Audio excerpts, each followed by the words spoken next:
Olá, o Fórum de Gestores de Educação do Brasil Marista se aproxima.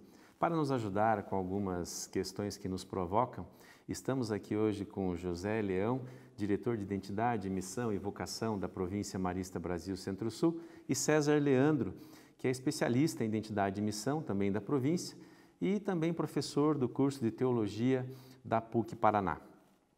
O nosso DNA marista é trabalhar a questão da evangelização pela educação.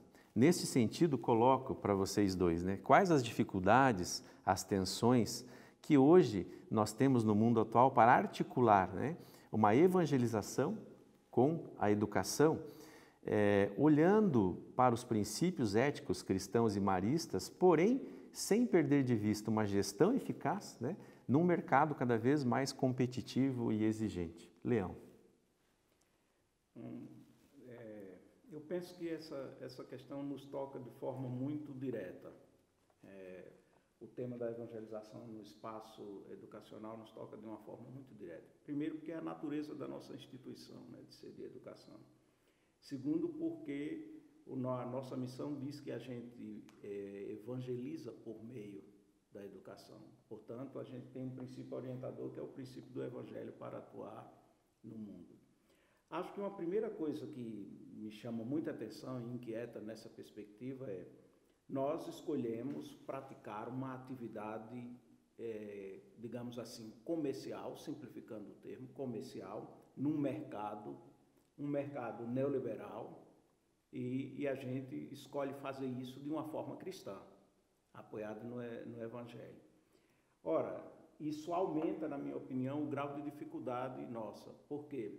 Porque sendo uma atividade comercial, embora a gente não goste da expressão, mas sendo um negócio, porque a educação termina funcionando como um serviço prestado à sociedade, é uma atividade que a gente queira ou não, atividade comercial, nessa perspectiva, o mercado termina exigindo de nós, para a sobrevivência, que a gente adote práticas bem-sucedidas de mercado. Então, que a gente funcione como funciona saudavelmente uma empresa no mercado. Mas o desafio de ser uma empresa que faz educação visando evangelizar num mercado como esse é um desafio muito diferente, porque a gente escolhe testemunhar o Evangelho de Jesus nesse mercado e o Instituto Marista nos convida a ser farol de esperança num mundo turbulento. Não há nada mais turbulento no mundo do que o mercado. Ora, como ser farol de esperança nesse mercado? Então, eu diria que, basicamente, a gente tem três aspectos curiosos nisso para abrir um pouco essa discussão. Primeiro, a gente tem políticas nacionais e internacionais valorizando, quase que chamando a escola a ser uma escola a serviço da preparação para o mercado de trabalho, da profissionalização. Essa é uma tônica que a gente pode registrar mundialmente. E se estamos, de alguma forma, todos muito focados em fazer uma escola e fazer uma educação que prepara para o mercado de trabalho, estamos dando atenção a um aspecto da vida, que é o aspecto da profissionalização. Mas a gente sabe que num processo educativo mais amplo, a gente tem o desenvolvimento da pessoa humana, a formação do homem, a formação da pessoa, e temos ainda a formação do cidadão. Quando eu escolho, por uma exigência meramente de mercado, focar única e exclusivamente na preparação para o mercado de trabalho, eu vinculo inevitavelmente o ato de educar única e exclusivamente ao aspecto econômico. E isso me parece ser um desafio para quem faz gestão do ponto de vista de uma instituição como a nossa, que tem outro tipo de valor para atuar nesse mercado. Em princípio, eu acho que isso nos chama muita atenção, mas a gente pode ir desdobrando. César. Eu concordo com o que o Leão disse, e esse trabalho do gestor pode ficar até mais dificultado, dependendo da concepção de evangelização que ele tenha ou que a instituição X tenha.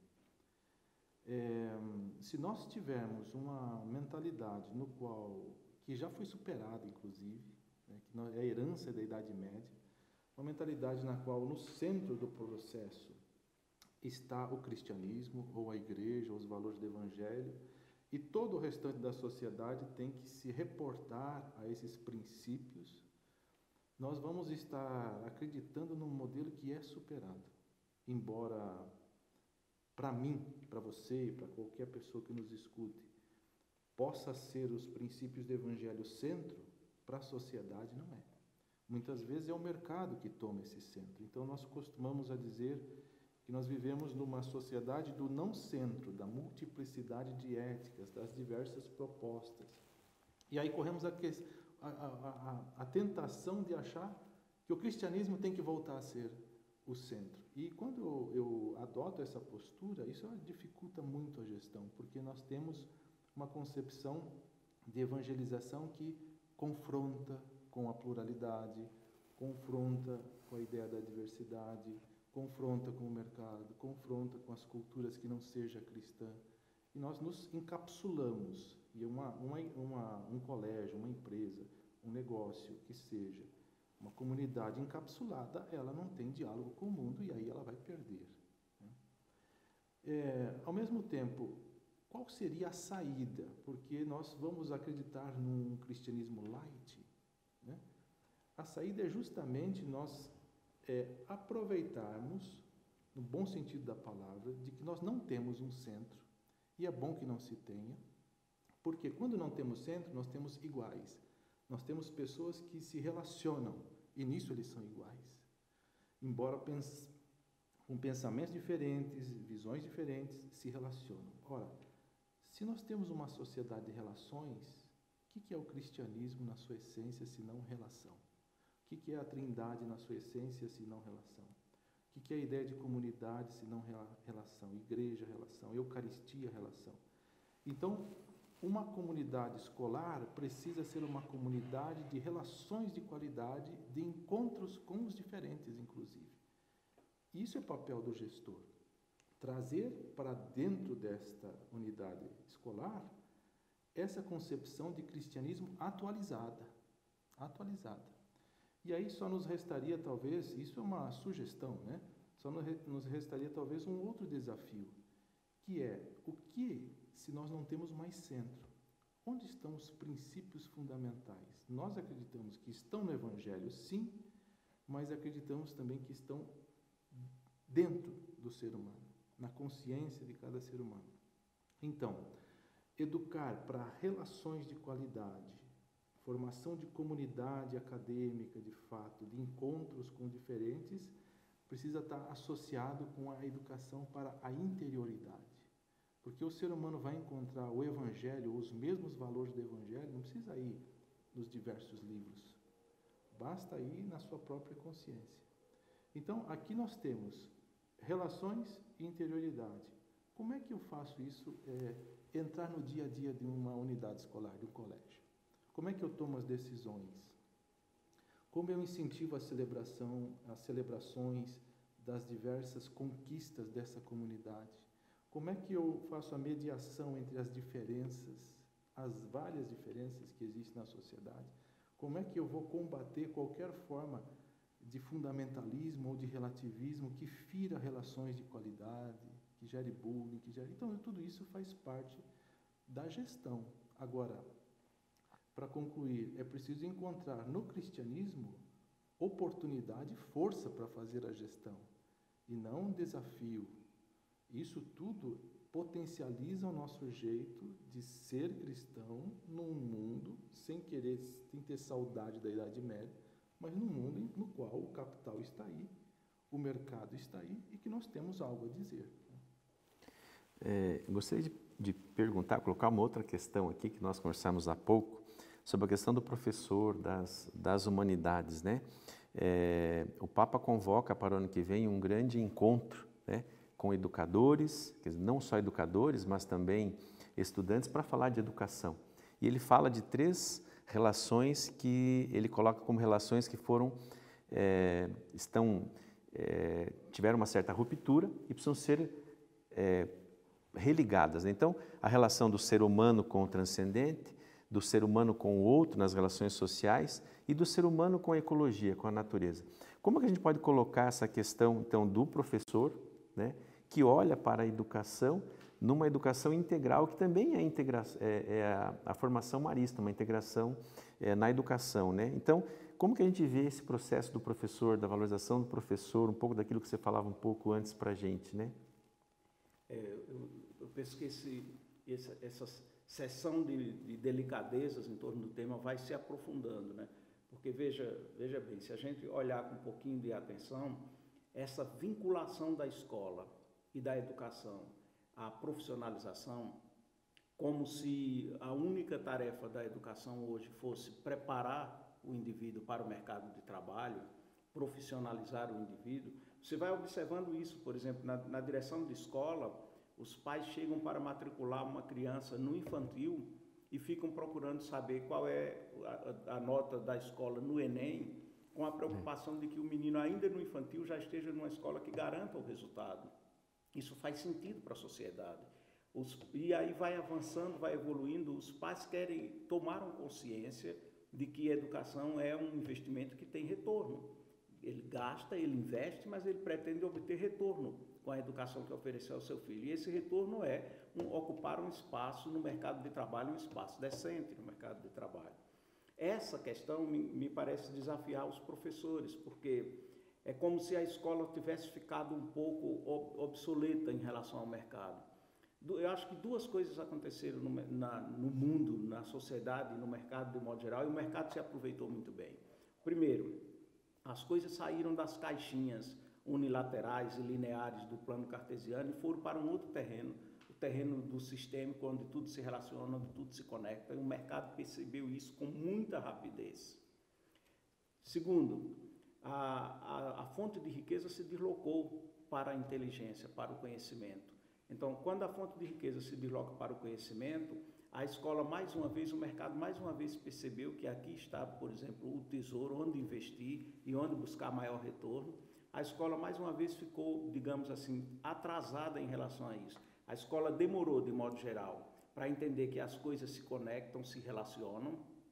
Essa é uma perspectiva mais, digamos assim, epistemológica. A escola demorou para entender isso. E a escola também demorou para entender que esse mercado de trabalho que se deslocou para a riqueza da inteligência, para o conhecimento, vinculou de forma mais clara possível ao processo educacional, ao processo de formação do profissional dos educandos. Isso faz com que o mercado olhe para a escola e diga assim, olha, eu não reconheço na escola a formadora ideal.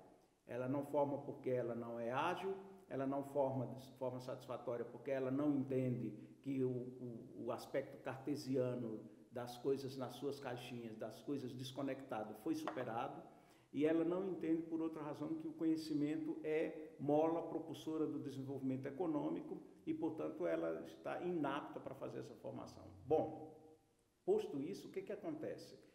É como se o mercado estivesse dizendo assim, nós temos melhor condição, nós, mercado, temos melhor condição de validar o que é uma formação adequada para esses novos tempos. Mas como precisamos de certificação credenciada, nós não podemos abrir mão da escola e da universidade ainda, infelizmente, pensando com a cabeça de mercado. Não dá para abrir mão da escola e da universidade. Então, se não dá para abrir mão da escola e da universidade, então que o mercado paute todo o processo de educação, do início até o fim. Quando o mercado, então, resolve pautar, e se você vai olhar as políticas nacionais e internacionais, elas estão nessa direção, longe de estar aqui criticando, apenas constatando, reconhecendo, o que acontece no desdobramento mais natural disso é que o professor, mais uma vez, perde espaço como uma figura central no processo de educação com o seu aluno, quer dizer, a dinâmica entre o professor e o aluno na sala de aula, ela está invadida, digamos assim, ditada por exigências de mercado. Eu acho que o professor que já havia acumulado uma perda de valorização da sua profissão num país como o Brasil, do ponto de vista salarial, começou a perder capacidade de interação com essa nova geração, com essas novas exigências da sociedade. Então, o professor realmente fica muito sacrificado nesse processo inteiro. E isso me parece colocar novamente um problema para as universidades. Como formar os professores de tal forma que eles possam dar respostas a um aspecto mais global de educação. Então, aqui, Ernesto, só para verificar uma coisa, se o mercado diz que a educação deve estar a serviço da economia, e é isso que um relatório da União Europeia diz, desde 1995, se o mercado diz isso, o mercado deixa de lado aquilo que o Papa Francisco chama de maturidade humana e deixa de lado a cidadania, porque foca no desenvolvimento e na preparação para a qualificação profissional. Instituições como a nossa, cujo teor é evangelizar por meio da educação, obrigatoriamente tem que olhar esse mercado e dizer o seguinte: mas nós não educamos só para a qualificação profissional. Nós educamos para um projeto de humanidade, nós educamos para um projeto de sociedade, nós educamos para um projeto muito maior que isso. Agora, como vamos fazer isso de forma a não perder sustentabilidade nesse mercado turbulento e competitivo? Então, eu acho que isso obriga as universidades, especialmente as universidades católicas, a pensar com muita clareza como vai se dar a formação dos professores. Só para concluir esse raciocínio, eu queria lembrar uma fala do Papa Francisco dizendo assim aos jovens universitários em Roma: se vocês quiserem desenvolver soluções para o mundo, é no mundo que vocês têm que estar olhando os desafios desse mundo. Agora imagine, como é que a gente forma professores para esse novo tempo? Se encerrando esses formandos, esses licenciando numa sala de aula de uma universidade, fechado completamente para o mundo, sem acesso aos desafios, sem envolvimento com os desafios, sem engajamento com os desafios da sociedade, da humanidade, que professor eu estou formando? Então, acho que tem um desafio muito importante para uma instituição como a nossa. Quer dizer, instituições como a nossa ainda poderiam alavancar, fazer muito para alavancar a valorização do professor, pensando de forma mais global. Um pouco reagindo assim, rapidamente sobre isso. Alguma consideração a mais? Só fazendo um eco, talvez, existe uma mística que envolve o processo de educação que o mercado não contempla. Né? E qual seria essa mística? E aqui eu queria relembrar John Henry Newman, foi um cardeal da nossa igreja, um inglês, do século XIX, muito importante. Ele dizia que entre os educandos e os educadores, né, essa comunidade, existe um terceiro elemento, que é de fato a reverência à verdade, a busca da verdade, o compromisso com o melhor de nós mesmos, com a construção de um conhecimento do novo. Às vezes esse conhecimento ele vai contra aquilo que a gente mesmo já acreditava antes, e isso faz parte. Isso é uma mística. Eu acho que é uma mística que nós, enquanto católicos, não podemos perder. O educador não pode perder, porque aí está o cerne da vocação do licenciado para dar aula, né? Do educador, mas que só vai ser garantida numa comunidade educativa se o gestor estiver imbuído da mesma mística. Aí a coisa funciona. Agradecemos a participação do César e do Leão pelas suas provocações, lembrando que esses e outros temas de grande relevância para a educação marista estão na pauta do fórum. Você não pode perder. Participe.